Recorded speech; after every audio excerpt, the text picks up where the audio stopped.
말씀은 열왕기하 10장 30절 말씀부터 마지막 36절 말씀까지 보겠습니다. 열왕기하 10장 30절에서 36절 말씀.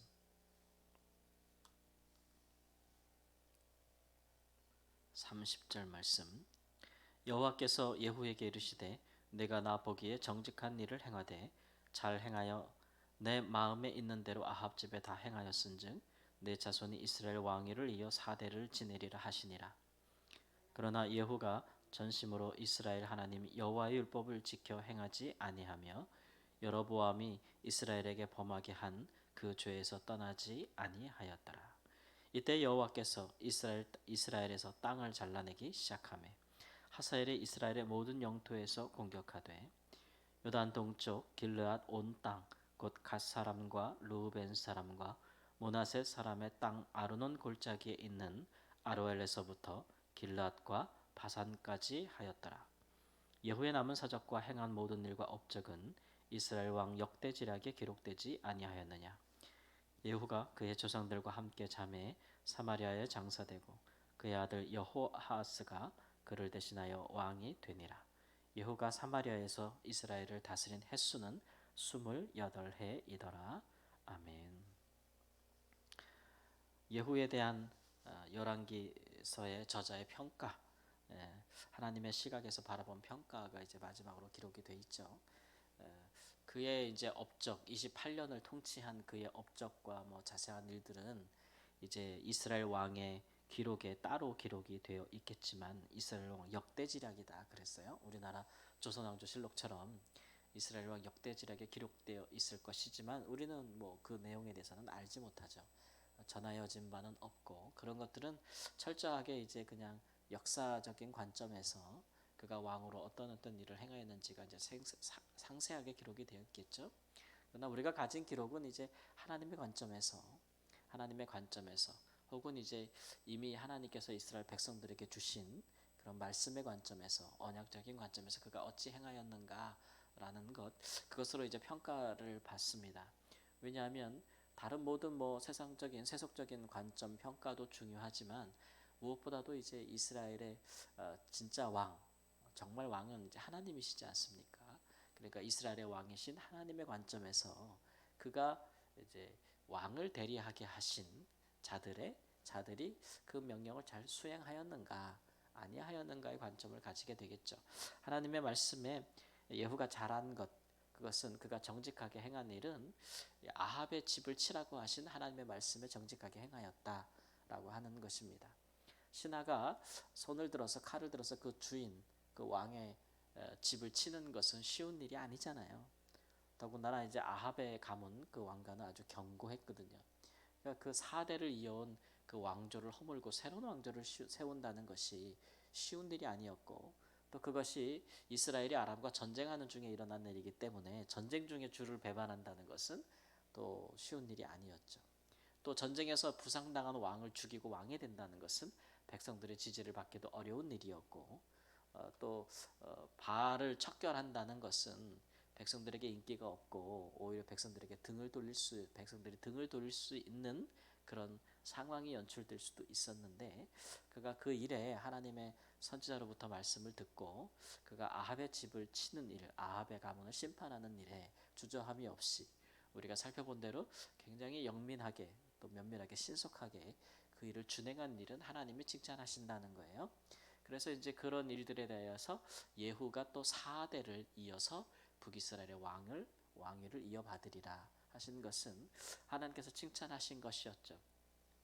그러나 이제 남유다의 이제 다윗이 하나님께 칭찬받은 것처럼 내 몸에서 날 내 후손들이 영원히 왕위를 이어갈 것이다고 하신 다윗의 언약과 또 칭찬에 비하여서는 감히 뭐 이렇게 비교할 바가 되지 못한다라고 하는 것을 알 수가 있습니다.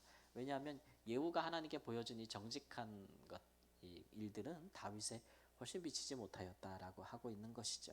특별히 이제 어떤 부분에서 그러냐? 그러면 예후가 다윗의 길을 가지 않은 것은 오늘 그 다음 31절 말씀에 보면 그가 전심으로 하나님의 일을 행한 것은 아니다라고 했어요. 특별히 전심으로 하나님의 율법을 지키면서 왕이 법대로 통치하지 않았고, 그조차도 하나님의 율법을 지켜 행하지 아니하였다. 그게 첫 번째요. 두 번째는 그가 여로보암의 죄에서 떠나지 아니했다. 그러니까 금송아지를 섬기는 우상을 범하는 죄에서 이스라엘 백성들을 돌이키게 하지 아니하였다. 바알은 척결하였으나 금송아지 죄에서는 그가 벗어나지 못했다. 그것을 척결하지는 않았다라고 하고 있는 것이죠. 그것이 이제 그 예후의 한계로 지적이 되는데, 그 근본 원인이 뭐냐? 그러니까 그가 전심으로 하지는 않았다는 얘기예요. 전심이란 얘기는 이제 마음을 다한다는 얘기인데, 우리가 그걸 히브리어로 하면 에하드라는 말인데, 그 의미는 이제 여러 가지로 추정해 볼 수 있는데, 이제 가장 유력한 의미는 같은 마음을 품는 거예요. 함께하는 마음. 그러니까 예후가 이제 하나님의 일에 이제 부분적으로 순종한 일이 있다는 거예요. 잘한 일이 있다. 어려운 일을 해낸 것도 있으니까. 또 누군가를 심판하는 도구로 쓰임 받는다는 것은 또 녹록한 일은 아니겠죠. 그러나 하나님의 말씀을 지키고 또 북이스라엘을 하나님의 나라로 돌림에 있어서는 그가 마음을 같이 하지 않았다. 하나님과 같은 마음을 품지 않았다는 거예요. 하나님과 같은 마음을 품지 않고도, 혹은 이제 부족한 마음을 품고도, 혹은 하나님과 어떤 동일한 수준에서의 뜻을 품지 아니하고도 부분적으로 하나님의 뜻에 말씀에 순종할 수 있다라는 것을 알 수 있어요. 그러면 어떻게 순종할 수 있느냐? 얼만큼 순종할 수 있느냐? 마음이 하나님과 달라도. 그러면 자기에게 이익이 되는 만큼은 순종할 수 있다는 거죠. 그러니까 예후도 그 아합의 집을 치는 일에 그가 그렇게 열심히 있었던 건, 심지어는 그것을 범위를 넘어서서 더 많은 자들의 생명을 빼앗고 살육하는 일에 그가 열심을 내는 것을 내가 여호와를 위한 나의 열심이다라고 말하면서 할 수 있었던 것은, 그 부분에 있어서 그것이 자기가 앞으로 왕이 되어서 이스라엘 백성들을 통치하기에 큰 이익이 되는 일이기 때문에 그렇다는 거예요. 이익을 공유하는 일이기 때문에 그 일에 대해서 그가 아주 열심히 했다. 근데 이제 그 이후에 가만 생각해 보니까 이스라엘 나라를 통치할 때에 하나님의 율법에 따라 통치하는 것, 혹은 그 여로보암이 만들어 놓은 금송아지를 폐하는 것. 그래서 이스라엘 백성들이 다시 이제 여호와의 신앙을 갖게 하고, 여호와의 신앙을 가지면 이제 절기나 또 제사라 예루살렘에 있는 성전에 내려갈 수도 있는 일이잖아요. 그러니까 그럴 때 백성들의 마음이 떠날까봐 이제 그런 마음으로 그 우상 금송아지 숭배를 존속시킨 것은, 그것은 하나님과 함께하는 마음이 아니죠.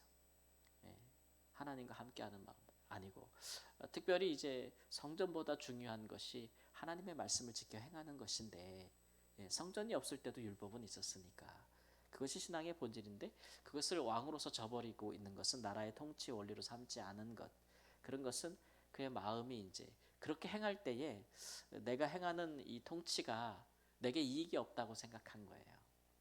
그러니까 하나님께서 그 율법에 따라서, 법에 따라서 하나님의 통치 원리, 나라의 통치 원리를 세워가는 것, 그것이 내가 왕으로서 왕의 직위를 행할 때에 이익이 없다고 판단한 거죠. 그렇기 때문에 하지 않은 거예요. 그런 일에 대해서 이제 한계는 명확하다 이거예요. 명확하다. 그래서 북이스라엘을 원래대로 돌려놓지 못한 거예요. 만일 그가 하나님 앞에서 마음을 같이 해서 아합의 집을 치라 하신 그 하나님의 마음을 정말 이해했더라면, 오죽하면 하나님께서 아합의 집을 치라 하셨겠는가.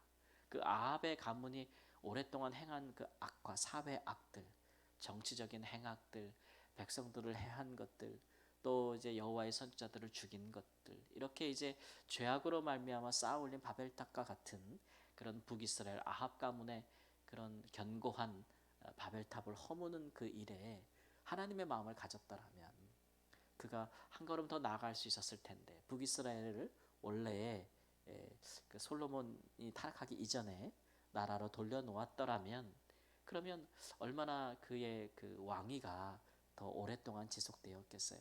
뿐만 아니라 북이스라엘을 향한 하나님의 심판도 상당 기간 연기되었을 거예요. 그러나 이런 일에 이제 그가 하나님과 마음을 달리함으로써 이제 그 한계가 명확해지고, 그렇기 때문에 북이스라엘을 향한 하나님의 심판이라는 큰 대세를 바꾸지 못했다라고 하는 거예요. 그래서 32절 말씀부터 보면 이때부터 하나님께서 이스라엘 땅을 잘라내기 시작했다. 예. 북이스라엘의 왕을 예후로 바꾸신 하나님은 또 아람의 왕을 하사엘로 바꾸지 않았겠습니까? 선지자 엘리사를 통해서 그가 이제 이스라엘을 모든 영토에서 침공을 했고 특별히 동쪽 땅 요단강의 동편 땅을 침공해서 그 땅을 이제 자기네 땅으로 가져갔다. 예, 그래서 이스라엘 백성들이 영토를 잃기 시작하는 거죠. 땅을 잃으면 또 무엇을 잃겠습니까? 백성들을 잃는 것이겠죠. 포로로 잡아가는 것이겠죠. 예, 그렇게 그런 일들이 시작이 되었다. 예, 그래서 하나님의 심판이 이제는 좀 더 좀 적극적인 면에서 시행되기 시작했고 이 큰 흐름을 예후가 바꾸지 못했다라는 것이 사뭇 아쉬움으로 남습니다. 하나님께서는 이제 그런 일들의 기회를 주심에도 불구하고 사람이 그 일에 잘 이제 참여하지 못함으로써 이런 것들이 참 국가적인 그런 평안함 또는 국가적인 재앙에서 그 떠나지 못하게 했다라는 것이 안타깝죠. 비록 하나님께서 심판을 명하셨어도 사람이 돌이켜서 하나님 앞에 이제 그 회개하고 그 마음을 돌이킨다면 우리 하나님은 굉장히 기뻐하시는 분이에요. 우리 하나님이 뭘 정했는데 사람이 이제 하나님 앞에 그 온전히 바뀌었는데도 하나님이 야 내가 한번 심판하기로 했으니까 한번 너 벌 주기로 했으니까 한번 내가 정한 마음은 절대 안 바꿔 이러는 분이 아니거든요. 우리 하나님은 언제나 우리가 하나님 앞에 회개할 때는 그 마음을 돌이키시는 분.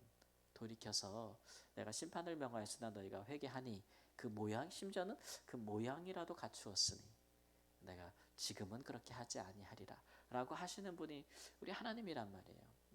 그런 하나님의 이제 인자하심과 자비하심 그런 것들을 생각할 때에 그런 하나님의 마음과 같은 마음을 품었더라면 예후가 얼마나 좋았을까. 북이스라엘에도 그러하고 그 땅에 사는 이스라엘 백성들에게 그러하고 참 좋았을 텐데라는 생각이 들죠.